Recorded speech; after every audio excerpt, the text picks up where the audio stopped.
За энэ хэсэг аль тах юм шүү. Тэгээ ялаа.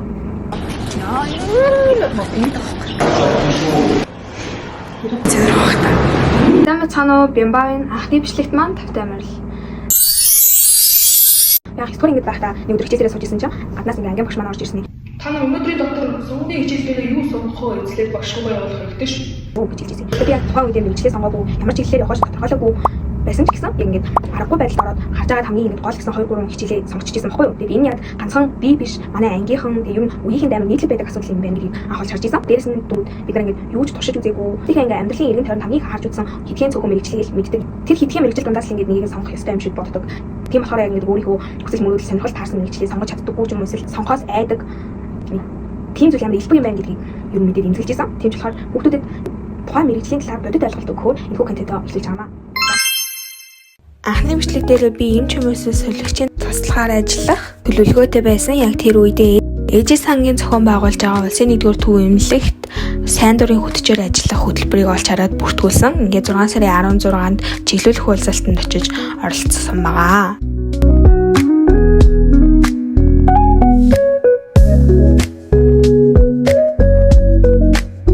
2 days later.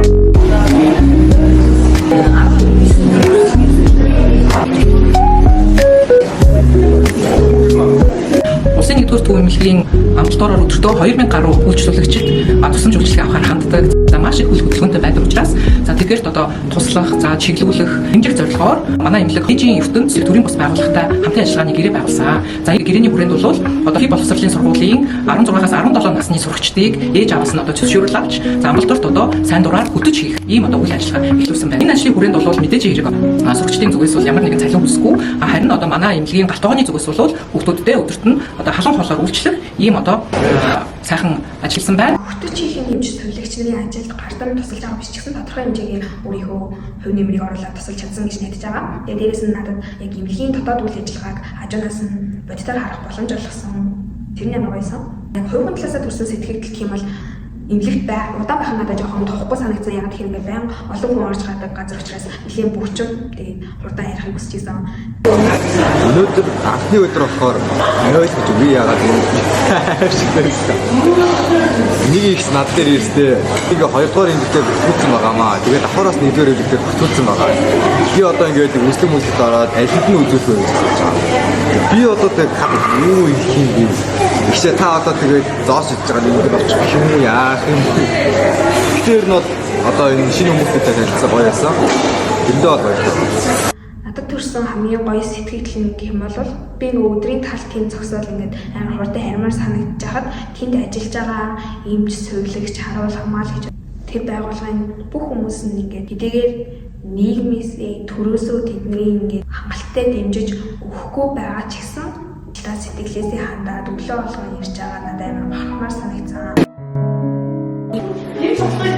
Вална. Нэг ч юмхтэй гэж намайг 30 жил ажиллахад байгаа. Намайг Баярангийн хатан чимэг гэдэг. Би улсын 1-р төв эмнэлгийн уушгаш судлалын төвийн их хэмж буюу уушгаш судлалын төвийн дагаар ажилладаг. Намайг Эрдэнэ чимэг гэдэг. Би улсын 1-р төв эмнэлгийн ерөнхий мэдлэгийн басны ахлах сурвалжаар ажилладаг. Хаана эмчит эмчилгээ сонгосон бэ? Яг нь ер нь бол миний үед чинь нөгөө агаан ээжийн сургуулаар явдаг.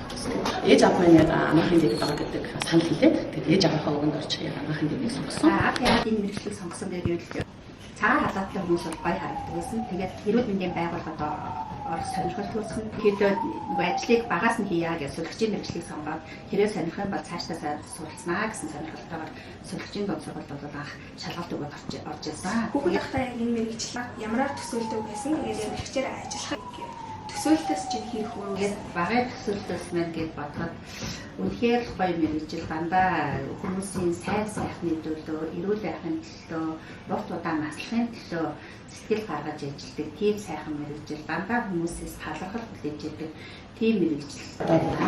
Би бол анх бол өөрөө цагтаагийн мэргэжилтэй болж болдог. Яг бол манай аав цагтаагийн мэргэжилтэй байсан. Тэгээд хүчин хараад гоё баг багтаад ер нь тийм их төсөөлөлтсөн. Тэгээд анх бол яг ээж аавын сургуулиар орсон ч гэсэн яг энэ хийснээс хойш улам эний одоо мэргэжилтэй дуртай болсон. Яагаад гэхээр энэ мэргэжил бол маш олон хүнд одоо тий тус дэмээгүү маш олон хүний амь насыг авардаг юм аяа сайхан мэргэжил учраас одоо улам гүнзгий орж одоо нийт 22 жил ажиллахтаа бол улам хайртай болж байна да. Ажлаараа ажиллаад одоо хэдэн жил болж байгаа вэ? Тэгээд ажилт нь таны хувийн амьдралд яаж нөлөөлдөг? Мэргэжлэрээ ажиллаад бол 32 жил болж байна. За хувийн амьдралд маань гэхлээр өвчнөөс яаж өөрчлөн сэргийлэх вэ? Яаж энэс гэр бүлээ хамгаалах вэ? Яаж эргэн тойрноо хамгаалах вэ? Гэдгээр бол анхаарал хандуулах гэж боддоо. Яг миний хувьд бол би бүхэл мөчөд сурч ирсэн юм. Эргээд харсан чи хоёр ингээд асуусан чи яг 2000 онд төгснөөс хойш университетэд сурсан. Тэр үед хүүхдээ ээж гаргаж ирсэн университетэд сурч ирсэн. За дараа нь магистрт сурсан. За мөн шигний олгох хэмжээнд суралцсан. За тэгээд дурангийн курс хийсэн. За энэ эмнэлгийнхаа буйнаар одоо улсын 1-р төвийн эмнэлгийн 3-р шатлалын лавлаа тусламжийн үйлчлэгээний нарийн мэргэжлийн хувьд бол бид нар маш олон газрын эмнэлгийнхаа хүчээр суралцсан байгаа. За Солонгос улсад бас хэдий дуудаа явж ушгийн тэмдэглэл гişгээр Тайван, Япон хамгийн сүүлд одоо 2024 оны 11 сард ушгийн дурангийн чиглэлээр консультаци хийлээ. Бас нарийн тоног төхөөрөмж ашиглаж одоо шинэ технологи хөтгүүлээ. За одоо докторт сурч ирэхлээр насан туршдаа сурдаг мэргэжил юм байна. Тэгээд мэргэжилтэй бол хайртай.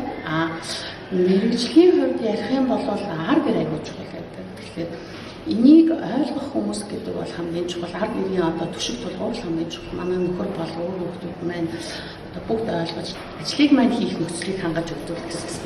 Хүмүүсээс сувгч мэргэжлийн цогц харж байгаа хүмүүсээс хэцүү шалтгаан юм уу? Өмч байсан бол тэрнээс олцсон. Хүмүүсийн сувгчийн талаар мэдэхгүй гэхлээр ер нь бас хэцүү тохиолдол байдаг. Хайрцлын үеэр тэгээд гэр бүлтэйгээ биш ажлын байран дээр өнгөрдөг. Ажлын байран дээр өнгөрөхөөс гадна энд бол хүний амь насыг авч түлхэхийн төлөө цаг минутаар бол өвсөж ажилладаг. Тийм үед бол олон тохиолддог байгаа. Тул тал бол аягүй хэцүү. Ямар нэгэн баяр ажиллалт явахад хүний араас уяатай гэдэг юм чинь.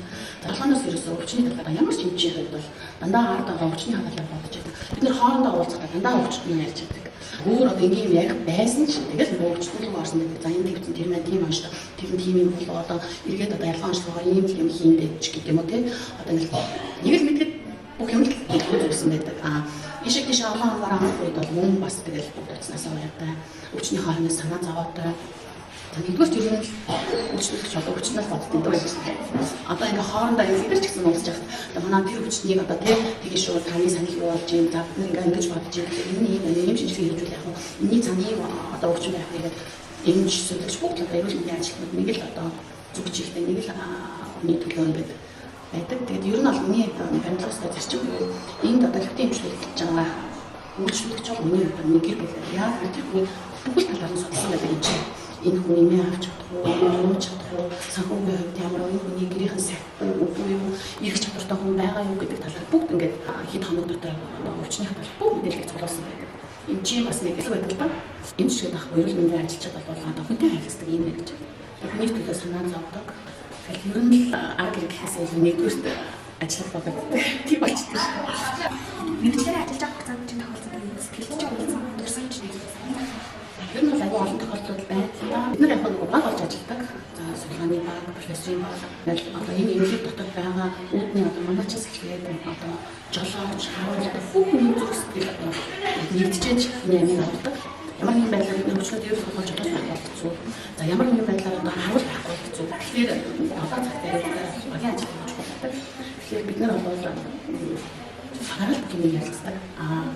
Ганцхан хэмжээ болгож ажилладаг бүх хэмжээр хоорондоо зөвлөж одоо 5 өдрийн зөвлөгөө хийгээд үстэй дээд долгох хэмжээ дөөрөө таарч байгаа өвчний хадгалаар ярилцдаг. За судалгааны хангалттай ярилцдаг. Энэ бол багийн хамт олонны ажил гэдэг. Ганцхан одоо миний ажил ганцхан хэмжээний ажил биш. Тэгэхээр баг гэдэг бол аюул. Миний бодлоор үсний бүр томьёо биш хэсгийн яг бол маш ихтэй найсаг баг болж ажиллаж чаддаг. Би бинийг ойлгодог. Ийм л хамт олон гэж би боддог. Багийнхаа хамт олон болон үнэлгээтэй хайртай. Тэгээд цаашаа энэ мэргэжлээр одоо удаан өөрийнхөө бүх чадлыг зориулна гэж боддог. Эмч болох хүмүүс бол нэгдүгээр сэтгэл байх хэрэгтэй. Эмч хүнд хамгийн гол юм нь зүрх сэтгэл. Чи ээжигээ, аавыгаа, ахыгаа, эхчигээ, эмээгээ, өвгөө эмчилж байгаа юм шиг л ийм зүрх сэтгэл гаргах юм бол эмч бол. ер нь бол энэ сэтгэл хамгийн чухал байдаг. Түүнээс иш одоо амар мундаг хэмнэх чаддаг хүн гэж байхгүй шүү дээ. Тийм. Амьдралынхаа бүх одоо насан туршдаа суралцах гэдэг юм байна. Тэгэхээр хүн төгс гэж байхгүй учраас бид нар ч гэсэн одоо төгс биш учраас багаар явах нь хамгийн гол юм зүрх сэтгэл байх нь тийм мэрэгчлэлтэй дуртай. Тэгээд нөгөө одоо ажил руугаа яадаг тийм хамт олон руугаа яадаг. Тэгээд энэ мэрэгчлэлтэй дуртай хайртай ажлыг ингэж авч чадна. Тэгэхээр бидний мэрэгжлийн хувьд одоогоор бол үнэлэгдэхгүй цалин бага инээ дээрээ гэж байгаа боловч цаашид үнэлэгдээд одоо маш олон шинэ технологиуд нэвтрээд энэ мэрэгжил бол үнэтэй зэнтэй бодохгүй болно. Тэгэхээр одоо залуу болсон бидний ирээдүйг залгамжлах залуу болсон хүчнүүдтэй за эмч болохыг уриалж байна. Эмч гэдэг бол маш сайхан, маш их буянтай тэгээд ийм мэрэгжил шүү. Та нарыг одоо тэгээд эмч болоосаа эмч болохдоо зүрх сэтгэл хамгийн чухал шүү. Сүнлэгч болгож байгаа хүүхдүүд маань бол төрөөд байх юм юу вэ гэвэл амьдралыг яг өнөөдрөөр одоо байгаагаар бол мэддэг тийм хүмүүс байх хэрэгтэй. Одоо өгсөж байгаа, зовж байгаа, шаналж байгаа хүмүүс өөрийн аав шиг, өөрийн ээж шиг, өөрийн үр хүүхэд шиг сэтгэл нь одоо тийм юм болгонд үр зөөлөн, өөрөөсгөө хандах тийм л сэтгэлтэй тийм хүүхдүүд байвал энэ мэрэгжил маань насан туршдаа хизээж хуучрахгүй, хизээж одоо хөшрөхгүй, хизээж хаягдахгүй тийм үнэтэй мэрэгжил шүү гэж та бүхэндээ хэлмээр байна. Буруу явцсан шүү.